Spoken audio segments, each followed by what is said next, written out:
ये सारी पार्टियां अब इकट्ठी हो गई हमारे खिलाफ और ये सारों ने इकट्ठा होकर सारी केंद्र सरकार के पास गई, कुछ करो, इनके काम रोको, इनको काम करने से रोको, इन्होंने इतना काम कर दिया तो हमारा तो बेड़ा गर्क हो जाएगा।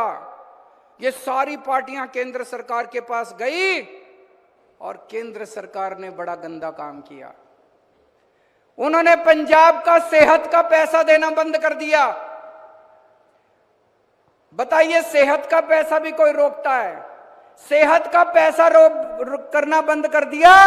मान साहब ने जगह जगह मोहल्ला क्लिनिक खुलवा दिए, कहते तुम पैसे रोको, मैं और जनता के लिए सुविधा करूंगा और सुविधा करूंगा। उन्होंने सड़कों का पैसा रोक दिया। मंडी के अंदर किसान आते हैं अपना माल बेचने के लिए, 5,500 करोड़ रुपए सड़क बनाने का पैसा रोक दिया।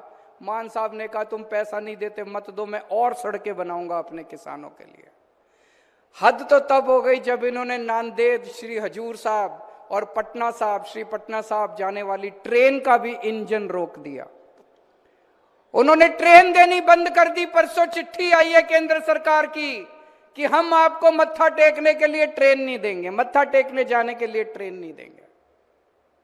कल रात को मान साहब मेरे से जिक्र कर रहे थे, बहुत दुखी थे कि हमारे लोगों को, पंजाब के लोगों को किस तरह से केंद्र सरकार दुखी कर रही है। बताइए,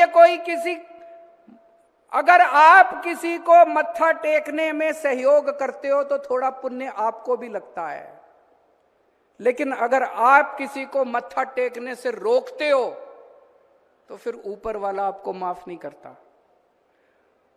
तो मान साहब कह रहे थे मैं कुछ दिन सोचता हूं, इसका तरीका निकालेंगे। आपको नांदेड़ हजूर साहब और श्री हजूर साहब और श्री पटना साहब तो लेके जाएंगे, इसका कुछ ना कुछ तो तरीका निकालेंगे। इनके मंसूबे पूरे नहीं होने देंगे। ये जितना मर्जी काम रोक ले। दिल्ली में भी इन्होंने हमारे खूब काम रोकने की कोशिश की, कभी मोहल्ला क्लिनिक रोके, कभी सड़कें रोकी, कभी सीसीटीवी कैमरे। एक काम मैंने नहीं रुकने दिया, सारे काम दिल्ली में करे। इसी तरह से पंजाब का भी एक भी काम नहीं रुकेगा, सारे काम होंगे। आपका जो सपना था रंगला पंजाब का, वो रंगला पंजाब हम सारे मिलके बनाएंगे। पंजाब के 3 करोड़ लोगों के साथ हम मिलके बनाएंगे।